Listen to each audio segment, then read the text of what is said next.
Assalamualaikum, halo teman-teman semuanya, ketemu lagi di channel aku Mona Lisa. Terima kasih untuk teman-teman semua yang sudah nyempetin waktunya untuk nonton channel aku. Oh iya, apa kabarnya ini teman-teman semua?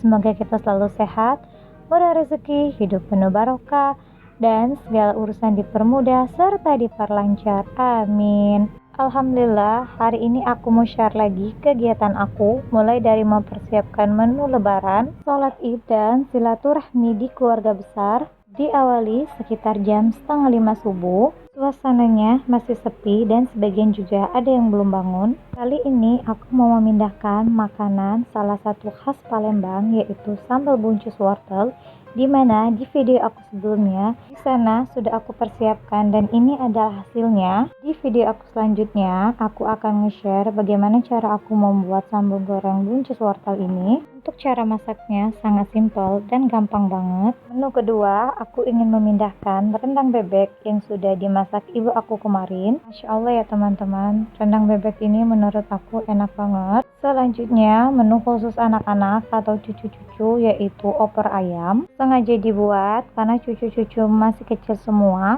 termasuk anak aku juga masih kecil. Jadi itu adalah menu andalan untuk anak-anak. Nah, kalau yang ini namanya nasi samin, atau kalau orang Palembang menyebutnya nasi minyak. Jadi ini adalah nasi yang dimasak menggunakan minyak samin dan bahan utamanya adalah rempah-rempah. Diberi sedikit olahan susu, tak lupa juga diberi nanas segar. Terlihat sekilas seperti nasi kebuli, tapi ini berbeda ya teman-teman. Selanjutnya, di sini aku juga sedang menata kue. Kue ini disebut maksubah. Kue tradisional khas Palembang yang mempunyai cita rasa manis dan juga lembut. Selanjutnya di sini aku sedang memotong kue lapis nanas keju. Untuk kuenya sendiri di sini aku memang tidak begitu banyak memotongnya, hanya 2 jenis kue saja karena rencananya setelah sholat Idul Fitri kami dan keluarga akan pergi bersilaturahmi ke keluarga-keluarga lain. Teman-teman yang lagi nonton video aku lagi ngapain sekarang?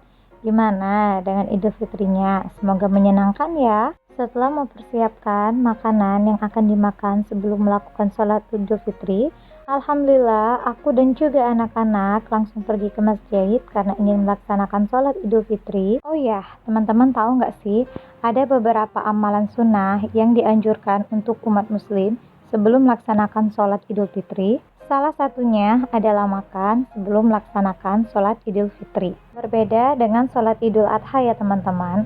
Kalau sholat Idul Adha memang disunahkan untuk tidak makan terlebih dahulu sebelum kita melaksanakan sholat. Di sini aku dan anak-anak sudah ditunggu sama ibu aku karena tadi ibu aku itu pergi duluan sebelum kami datang. Sepertinya sudah menjadi suatu kebiasaan juga di mana orang tua dulu yang datang ke masjid untuk mencarikan tempat anaknya sholat. Di sini aku hanya sama anak yang paling kecil karena tadi anak kedua ikut sama kakak aku untuk mengikuti syaf barisan laki-laki di depan, sedangkan anak pertama ada di paling depan juga bagian syaf perempuan ikut sama keponakan aku. Setelah melakukan sholat id, kami langsung pulang ke rumah, disambut sama anak kakak karena dia sudah datang duluan. Tinggal menunggu ibu aku saja karena tadi sepertinya masih di masjid. Langsung silaturahmi gitu sama tetangga-tetangga yang ada di masjid saat sholat Idul Fitri tadi. Karena terkadang kalau harus dengan sengaja datang ke rumah suka nggak ketemu, punya urusan lain juga dan saling silaturahmi kepada keluarga masing-masing.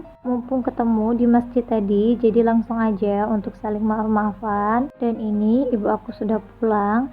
Kami selaku anak dan juga cucu-cucu langsung meminta maaf. Jangan salfok ya teman-teman. Jadi di sini cucu-cucu itu memang masih kecil-kecil semua. Walaupun di hari lebaran ini masih sibuk nonton TV. Ya, namanya saja anak-anak ya teman-teman. Gak ada yang berantem aja udah bersyukur. Tanpa ada drama jerit-jeritan atau tangis-tangisan berebut mainan aja udah senang. Setelah selesai maaf-maafan sama orang tua, lanjut, ini biasa ya teman-teman bagi-bagi THR gitu. Seperti yang aku bilang tadi, setelah melaksanakan sholat id di sini kami akan melakukan silaturahmi kepada keluarga besar lainnya. Masya Allah, jalannya di sini sudah mulai macet. Mobil yang kami naikin nggak naik sama sekali. Padahal jarak dari rumah ke keluarga besar lainnya itu sekitar 10 menit. tapi kali ini terasa lama banget. Akhirnya sampai juga, dan di sini anak-anak lagi melihat hamster gitu, karena di sini ada peliharaan hamster. Dan rumah pertama yang kami kunjungi adalah rumah tua atau rumah Ayu yang paling tua dari sebelah ayah aku. Diawali dari rumah yang paling dekat dulu. Semua keluarga dari sebelah ayah di sini lagi kumpul. Akunya udah lama nggak ketemu dan kumpul-kumpul gini.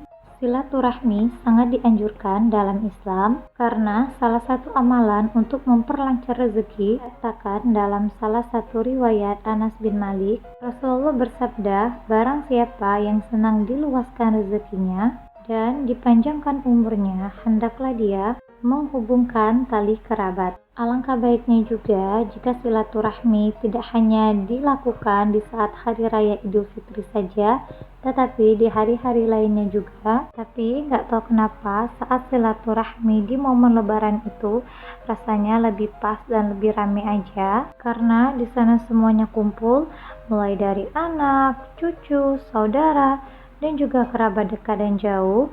Oh ya, teman-teman yang ada di sini sudah silaturahmi kemana aja nih? Di momen lebaran ini juga adalah momen yang pas untuk kita sebagai orang tua memperkenalkan kepada anak-anak apa arti dari lebaran itu sendiri, sehingga mereka bisa paham dan mengerti, bukan hanya sekedar bisa makan dan minum lagi di pagi dan siang hari setelah melewati sebulan penuh berpuasa, karena semuanya memiliki arti tersendiri. Selanjutnya, setelah dari rumah Wak yang paling tua dari sebelah ayah, kami melanjutkan perjalanan lagi. Tetap macet, tapi kali ini masih bisa bergerak walaupun hanya pelan. Tidak seperti di perjalanan pertama saat ke rumah Wak. Maklum saja ya teman-teman, namanya saja masih suasana lebaran, di mana semua orang keluar dan berpergian ke rumah saudara untuk bersilaturahmi. Di sini kami akan melanjutkan perjalanan lagi di rumah Uwa,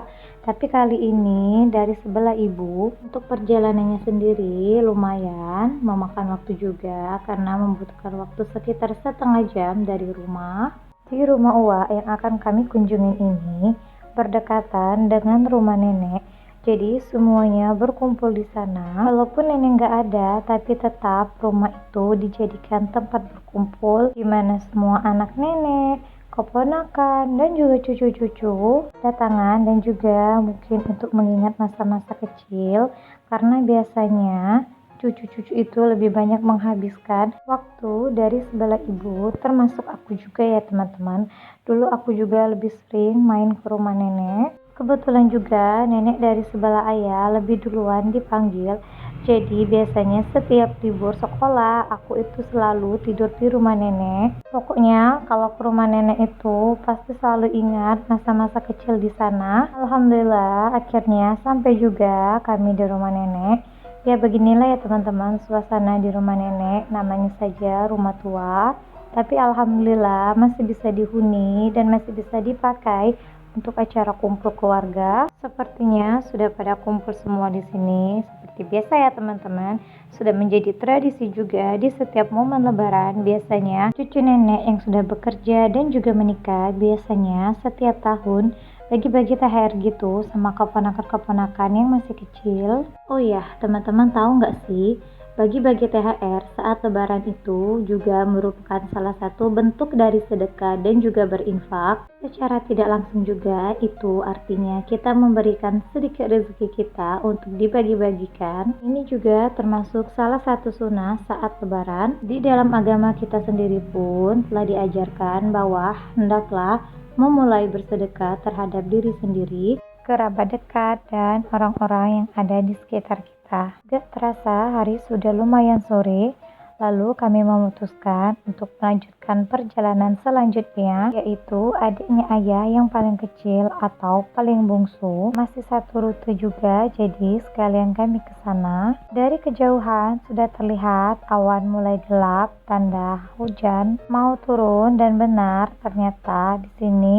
rintik-rintik hujan sudah terlihat dari kaca mobil. Kalau orang Palembang pasti tahu dengan daerah ini. Jadi rumah adiknya ayah aku itu berada di Pelaju, atau dekat rumah perumahan Pertamina, masih berada di sekitaran sana. Dari perumahan itu sendiri butuh waktu sekitar 10 menit lagi untuk sampai ke sana. Di dalam mobil anak-anak pada tidur, mungkin karena kecapean habis main dari pagi sampai jam segini juga belum pulang-pulang, masih melanjutkan perjalanan selanjutnya.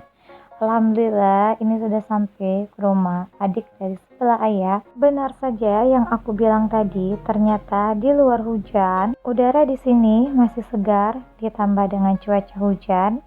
Apalagi di belakang rumah ayah adik aku ini masih ada persawahan, tempat untuk menanam padi. Termasuk adik ayah aku ini juga pekerjaannya menanam padi kalau cuacanya mendukung. Sebenarnya aku itu mau ngajak teman-teman semua untuk ke belakang rumah adik ayah aku ini untuk melihat sawah-sawah dan juga padi-padi yang sudah ditanam sama adik ayah ini. Karena di luar masih hujan dan lumayan deras, jadi aku hanya bisa di dalam rumah ini saja sambil menikmati makanan dan cemilan yang sudah disiapkan sama istri adik ayah aku. Terima kasih untuk teman-teman yang sudah nyempetin waktunya untuk nonton video aku dari awal hingga akhir. Terima kasih juga atas support dan juga respon teman-teman semua yang ada di sini. Tanpa kalian juga aku nggak bakal bisa sesemangat untuk bikin video ini lagi. Dan tak lupa juga aku mau ngucapin taqabbalallahu minna wa minkum. Selamat Hari Raya Idul Fitri 1444 Hijriah. Minal aidin wal faizin. Mohon maaf lahir dan batin. Sebelum video ini juga berakhir, aku mau ngucapin wassalamualaikum warahmatullahi wabarakatuh. Dadah, jangan lupa bersyukur.